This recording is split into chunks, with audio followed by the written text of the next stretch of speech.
good. All right. So today's our first podcast recording day.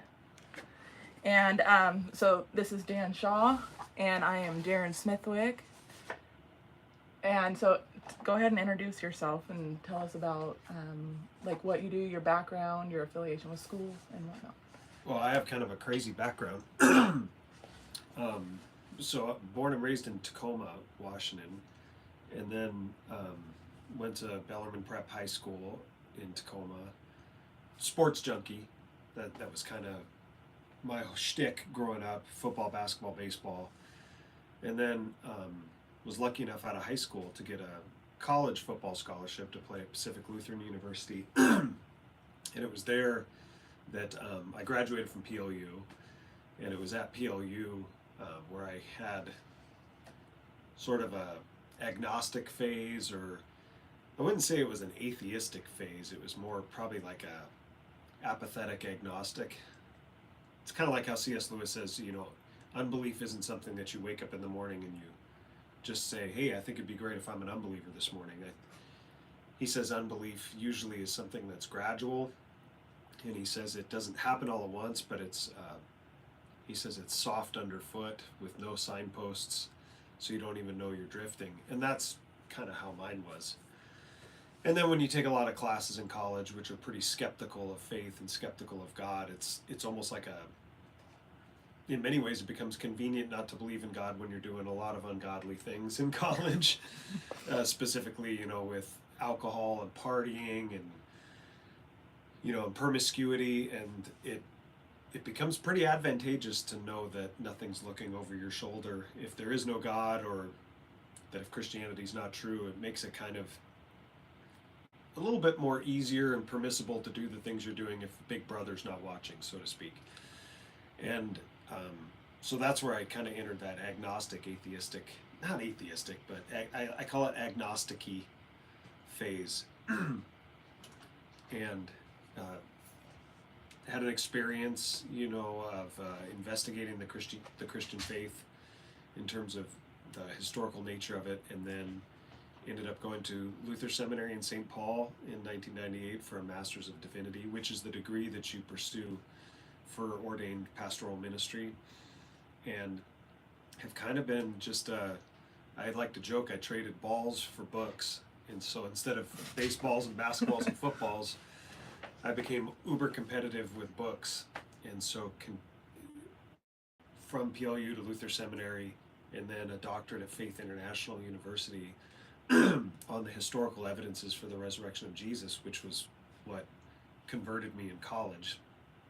That's sort of where I've been studying and putting my time and research in my whole life, now being 48 years old. So what's that? Almost 30 years. Yeah.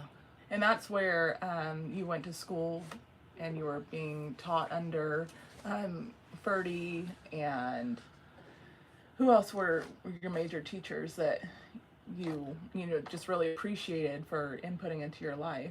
So when I was at Pacific Lutheran, I took some religion classes, which I'm sure a lot of people have in college, and 101, 201 type religion classes, and you read texts from certain scholars that are very skeptical of the veracity of the claims of Christianity. And so I read scholars such as like John Dominic Crossan and Marcus Borg, and these are considered historical Jesus scholars. They were also members of an academic group that was called the Jesus Seminar, that's sort of, I don't even know if they're still meeting now, but they were kind of the flavor of the week back when I was in college, in terms of the historical Jesus and what can we know about Jesus historically. They're very, very skeptical, but they had very skeptical, very liberal. They wouldn't believe that Jesus rose from the dead, that most of the Bible is most of the New Testament, specifically the Gospels, Jesus probably didn't say. And so when I started reading those texts, and I was also investigating the resurrection at the same time, that it really bothered me, because if what Borg and Crossan and the Jesus Seminar, Burton Mack, what they were saying is true about Jesus, that there was no resurrection, he never made the statements that I am the way, the truth, and the life, I am the bread of life, that he was basically, as like Crossan says, John Dominic Crossan, that Jesus was sort of a cynic sage. The Jesus that we would have known growing up hearing stories from our parents or in Sunday school is not the real Jesus, is not the historical Jesus. And so with these groups, you find a pitting between what they call the Jesus of history and the Christ of faith, or the Jesus of faith. The Jesus as who he really was and what you learned in church. And those are two very different things.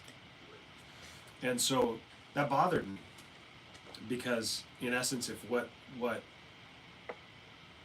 Crossan and Borg and scholars before them, such as like Martin Debelius or David Frederick Strauss, Rudolf Bultmann was sort of the king in the 20th century of this type of thinking. If what they were saying is true, then that means that everything we know about Jesus is not true, that he's not a savior, he's not divine, he didn't rise from the dead, and that's a pretty substantial deviation from the Christian faith, even though they would still call themselves Christians, which is kind of odd.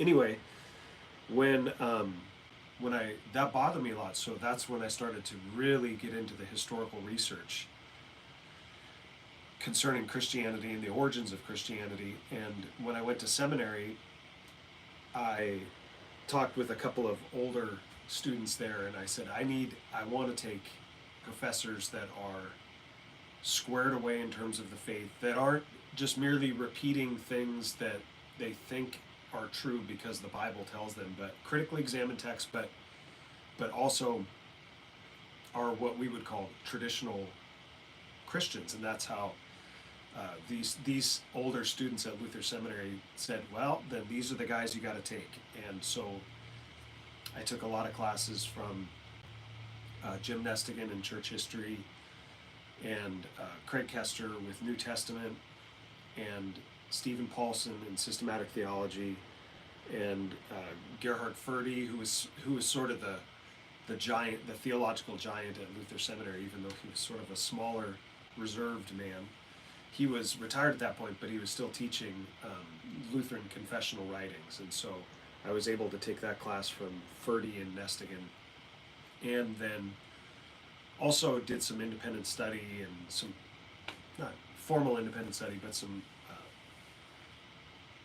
independent studies and talks with Gerhard Ferde myself, and so that's how I sort of started mixing with those guys. Yeah, that's really neat. And so this weekend we talked about the 6 facts that all scholars agree on, that 99.9% of scholars agree on. And so what stood out to me is that a lot of unbelievers kind of think that that's just Christians defending Christians. And most don't realize that a lot of these scholars that are studying the New Testament are not believers, or not followers of Christ, at least.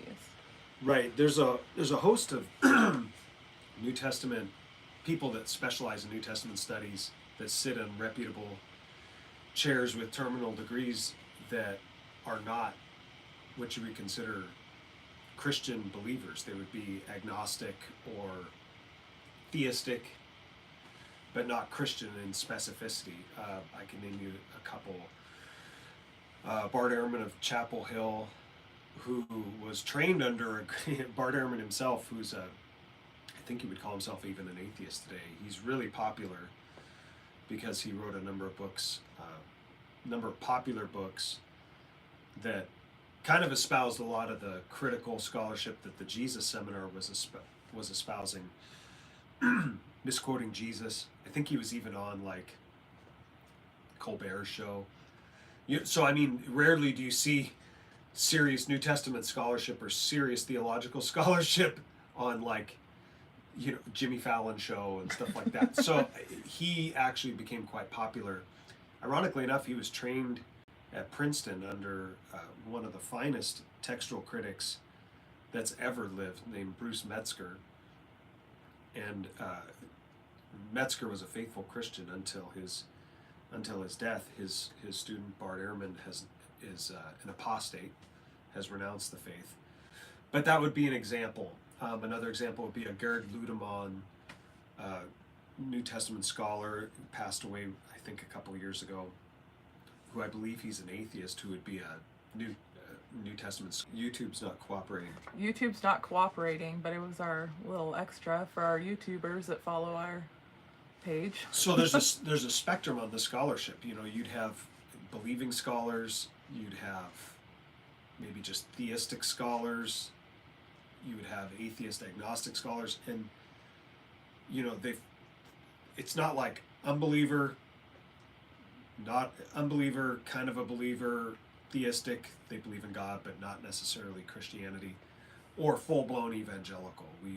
Those categories don't always fit these guys, and so they usually fall on the spectrum, but there's a whole host of them that would be considered experts in the field that are not what we would consider to be traditional Christians. They'd be theists or agnostics, which I find really interesting.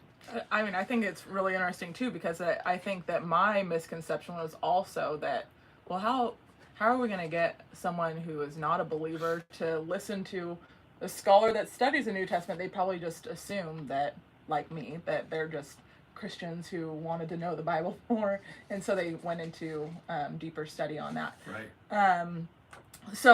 But like you said, you had a lot of factual doubt, and just before we were starting this, I was talking about how do we help people with emotional doubt, and I started thinking about my own story where I found answers to my emotional doubt in the parts of the Bible that can be removed, such as just all of his parables, or like the woman at the well. You know, for emotional doubt, we need to hear our name called, and so in some of those stories, like, the situation matches our situation, and so we see how Jesus physically represented them in those times, and we can see ourselves in that. But we need someone to walk with us and help us understand the readings if we don't understand the Bible, and not just, walk away from it completely. Well, C.S. Lewis said that, I believe it was in Mere Christianity, where he said, we assume most people are on a truth quest, that they're seeking to find the truth. And he says, actually, he didn't believe that.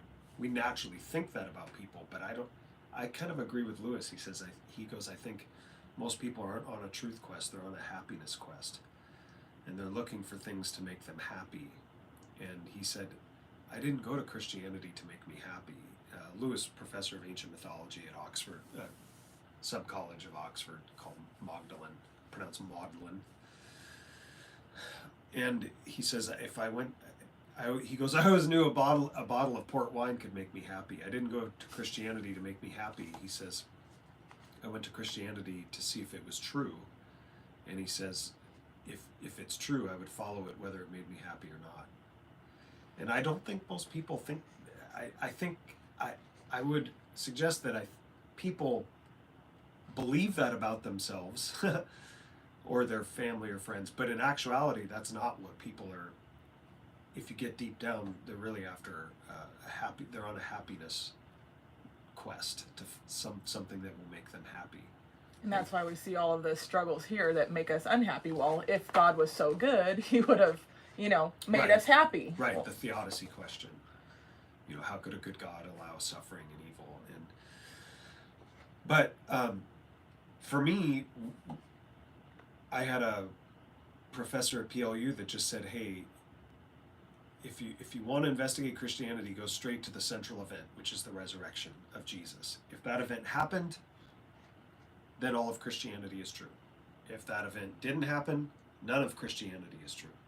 And so, unlike other religions, which give to you, not to disparage other religions, but mostly what you get from other faiths other than Christianity is a teaching or a guidance, instruction, philosophy on the way you are to live in order to find joy or salvation, or whatever term you want to put on to call that. And their instructions, this is the way you ought to go. This is the path you are to follow, an event. And so that's what I did. I investigated that one event. And that's what I've done for 30 years. And I found the approach that Dr. Gary Habermas has employed when he did his PhD at Michigan State. He calls it a minimal facts argument. And so what he does is he looks at the historical data around the death and resurrection of Jesus and say, okay, with what can we know from evidence? What can we say in high probability occurred based on evidence? Not because the Bible tells me so, but because you can use. Does that make sense? Yeah. Like, what can we know for sure? Well, it's history, so for sure, high probability. What happened? What is the minimal amount of things that we can say happened, that occurred, concerning the death and resurrection of Jesus? He calls this the minimal facts argument. And of these 6 facts that he gives, he has another subset of 6 facts, so there's 12 total, but the first 6 are the ones that are most historically certain. Ed Sanders, I don't know if he's still alive, but he wrote that Jesus followers and later Paul had resurrection experiences is, in my judgment, a fact. What the reality was that gave rise to these experiences, I do not know. Marcus Borg, this one, and Dunn passed away in 2019, I believe. He wrote a massive twin volume work called Jesus Remembered, and I think it's close to 1,500 pages. Quote, no one who has studied the data can doubt that the Christian witness on this then began from a number of seeings of Jesus alive after he had been dead. They not only believed that they had seen the Lord, they had experienced a seeing of the Lord alive from the dead. And so those are just, it's a sampling of really, really prominent scholars who concede the second fact that Jesus, that they saw him after his death. The third that I would put into the category too is the empty tomb. We could talk about that too. That has less consensus, but if you read some of the experts in Jewish burial, such as Bart Ehrman's colleague at North Carolina, her name is Jody Magnus. I don't know if she's a Christian or not, but she's an archaeologist that specializes in some aspect of her work of first century Jewish burial practices. And when she reads the Gospels, she says this accords almost exactly with the archaeology that we know of how a Jew would have been buried in first century Judea. So I would put the burial of Jesus and the empty tomb. The fourth fact would be that the disciples' lives were radically transformed and they proclaimed the resurrection of Jesus in Jerusalem from the beginning. From jump, that it wasn't some legendary tale that grew each time you told it, like a story about your dad at Thanksgiving, that every time you tell it, the story gets bigger and bigger and bigger. Right. This is called the game of telephone. Kids play at birthday parties. Or there's another phrase, which I don't know how appropriate it is, but it's called Chinese whispers. That's not actually how Christianity developed in the stories about Jesus, and we know that from the writings of Paul in the pre-Pauline creedal formulas that are found within the New Testament itself. For instance, 1 Corinthians 15, 3-7. These are statements that are in Paul's letters but predate Paul's letters that he's quoting. And so they go back to a much earlier period than, let's say, 1 Corinthians, which is written in AD 55. The formula that Paul cites in 1 Corinthians 15, 3-7, there's a variety of opinions, but the consensus is that was formulated for memorization by Christians, that Jesus was crucified, that he was buried, that he died for our sins according to the scriptures. This is 1 Corinthians 15. That he was buried, that he was raised on the third day according to scriptures, that he appeared to Cephas, that he appeared to the 12, then he appeared to more than 500 brothers at one time. Paul then adds, most of whom are still alive, though some have fallen asleep. Then he appeared to James, then he appeared to all the apostles, which is another grouping, and then Paul says, last of all, he appeared to me. And that is a very primitive Christian creed, which probably goes back to at a at a minimum to probably within a year of the cross, and at a maximum maybe 5 years after the cross. And so we know from jump Christians were proclaiming the death, deity, and resurrection of Jesus. It wasn't a fish story. It wasn't telephone that got bigger as they told it. That's what they were saying from the beginning, because we have the data that tells us what they were proclaiming from the beginning. And then you have further the conversion of skeptics. Paul, who was not only a skeptic, but was a murderer of Christians. Exactly. And then you have the conversion of Jesus' little brother, James. And you have that in the early primitive creed of 1 Corinthians 15, where it says, then he appeared to James. We don't have the account of that in the Gospels, but you have early data to support it in 1 Corinthians 15. And then you have external data outside of the Bible that confirmed that James was, or became, we know in the book of Acts that James was in Jerusalem after the ascension of Jesus, and that James became a leader of the church in Jerusalem from Acts chapter 15. And then you have external data to the Bible, which is Josephus, again, the Jewish historian who wrote for the Roman Empire, where James is actually mentioned and chronicled by Josephus, a non-Christian source, where Josephus mentions that he was martyred, that he was stoned, and that he was martyred. And that's a non-Christian source that says that probably around AD 62. And so that's why we're certain of these facts. It's not because we got an argument from authority, because there's a bunch of books that tell us this is what scholars believe about it. But you go to the primary sources and you go to the data, and the data is overwhelming. And so that's what you can know at a minimum. Right. And when you do historical work, you want to make sure that there's a number of different criteria, and there's lots of debate on how you approach history. But one of the things that you do is that when you do inductive reasoning, is that you take things that you can say with a high degree of certainty and probability that they occurred. For instance, these six facts, if we want to refer to them that way. And then you posit a theory that could explain these 6 facts. So, for instance, you could say, you could pose a naturalistic theory that Jesus didn't rise from the dead, but the disciples had hallucinations of him, or grief hallucinations. They were grief appearances. Like if you have a loved one that has passed away, and you wake up in the middle of the night and you see Grandma Agnes in the corner of the room, and for instance, Gerd Ludemann says that that's probably what occurred. He thinks that occurred with Peter due to grief associated with his guilt. And that after Jesus' death, he had some sort of vision, some sort of hallucination, and that it eventually caught on, so to speak. And then other people said, well, not only Peter, well, I saw him too, Peter. And then it kind of caught on, and then it's sort of sped up and gained momentum after that. And I think that that's how it continues to gain momentum, is that when somebody does have that true experience of Jesus or the Holy Spirit coming on to us in times of grief, it radically can change us. And then that's all we do. We start proclaiming the gospel. But like Ludemann would say, Jesus didn't really rise from the dead. They just had a hallucination. And that's what was the catalyst for the Christian movement. But the problem is with the factual data is that, to be sure, that explains why the disciples had post-mortem experiences of Jesus. And it also explains that he was dead. So it gives evidence. It's a good theory for the first 2 facts, but it really doesn't explain the empty tomb.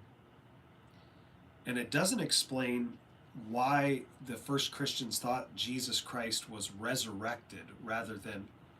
The Bible knows the difference between a vision of something that's not a resurrection. I mean, you have examples of this, like when in the Old Testament, where King Saul summons up the old dead prophet Samuel, and Samuel speaks to him. No one went around saying Samuel has been raised from the dead. The Jewish apocalyptic mindset was that resurrection would occur at the end of time, you go read N.T. Wright's book, The Resurrection of the Son of God, and resurrection, that is a body being raised from the dead in time, would have been completely foreign to what we would call their eschatology, their understanding of how God would act at the end of the world. There was supposed to be a general resurrection at the end of time. They didn't have a framework or a lens for someone who has been raised from the dead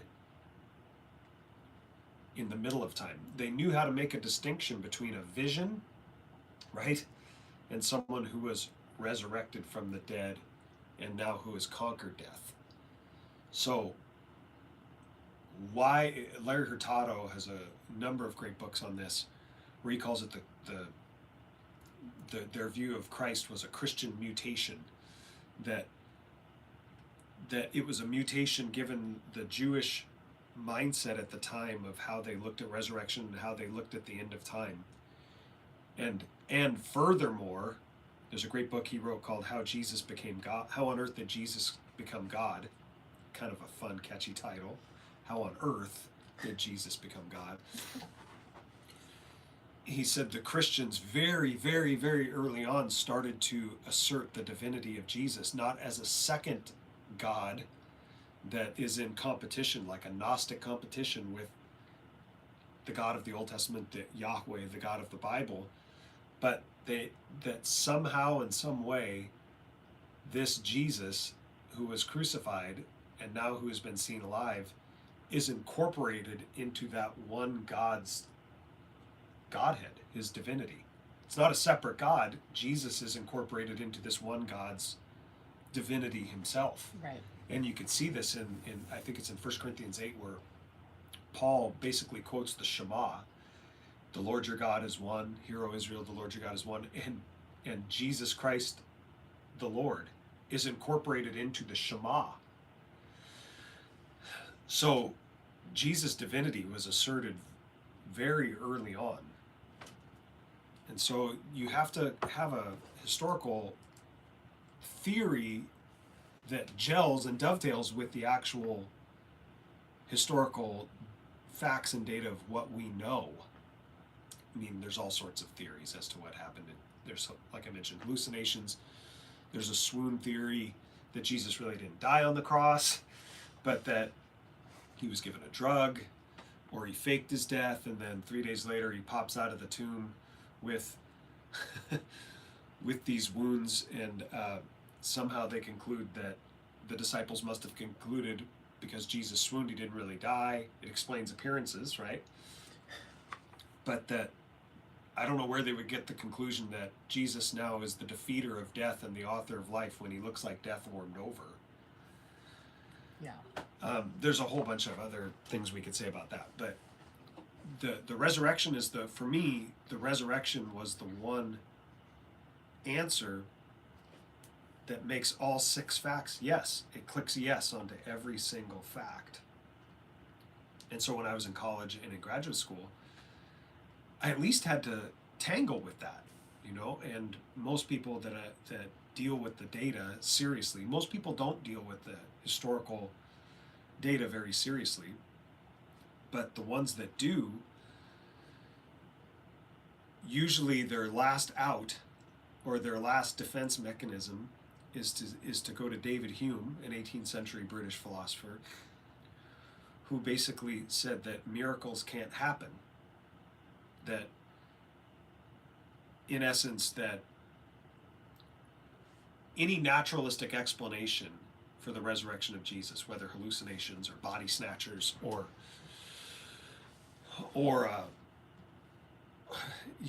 swoon theory, any naturalistic explanation is to be preferred to a supernatural one.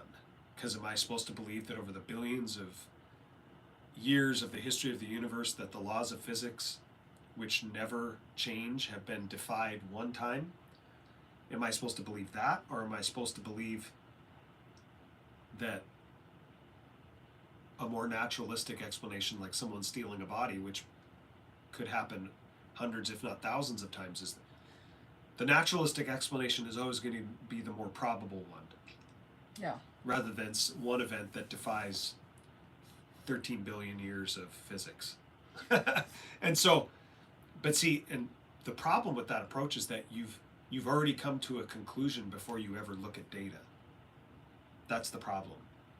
So what would you say for someone that You're already concluding that resurrection can't happen, and then Yeah. you look at the data. That's deductive reasoning. Rather than, hey, I'm going to rule out the conclusion, I'm going to look at the evidence and see where the evidence takes me, rather than, I already know there's no such thing as a resurrection and miracles can't happen because that defies the laws of physics. And then I'll look at the historical facts. I already have my conclusion. Rather than, I think, the honest approach is to, Right. let's look at the evidence and see where the evidence takes us. That was my approach. Yeah, and so I think a lot of people that we are dealing with now that are unbelievers, hostile unbelievers, that come up with the reasoning, no, I don't want to believe. So I'm just going to come up with all the reasons why I'm not going to believe. And then sometimes they don't even really have any good reasons. It's just, I hate God and you Christians are nuts, you know? And so that's something that's pretty interesting to me. But Which Christians don't do themselves many favors in this regard, because it was one of the critiques of Nietzsche, famed atheist philosopher, who said, I would believe in Jesus if but for one thing, he didn't always bring along his leprous bride, the church. yeah, And so usually Christians or the church, I mean, you could read about this tons of moral scandals that happen with church leadership and the Crusades and stuff in church history that is just abominable. I mean, you could even look at World War II, that, good heavens, a Holocaust was perpetuated by the most technologically advanced society in the world at the time, which is Germany, and was perpetuated by a country that was predominantly Catholic and Lutheran and Protestant. I mean, these weren't these primitive barbarians, these were Christians that did this. And so a lot of times when unbelievers assert that, I find it hard to believe because of the way you guys are, I sympathize with that. I don't just dismiss it, I sympathize with it, because we're kind of a motley crew. Isn't that the truth? And I think that that's going to be a good topic for the future, is how Christians don't do a very good job at helping the case. So we can wrap up that conversation for today. And then, but if anybody has any questions for Dan for next week, we're going to be recording every Thursday, doing some live. So if you have any questions that you'd want him to bring up, that we want to bring up, then go ahead and drop those in the comments and we will answer those next week. The last thing I would say is that I would hope that people would at some point get to a level of inquiry where truth would be we would defy C.S. Lewis, where we not just look for something that would make us happy, but look for truth.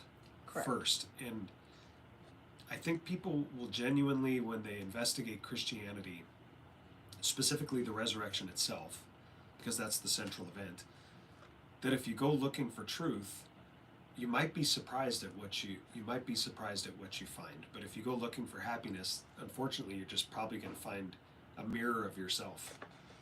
And there's a bunch.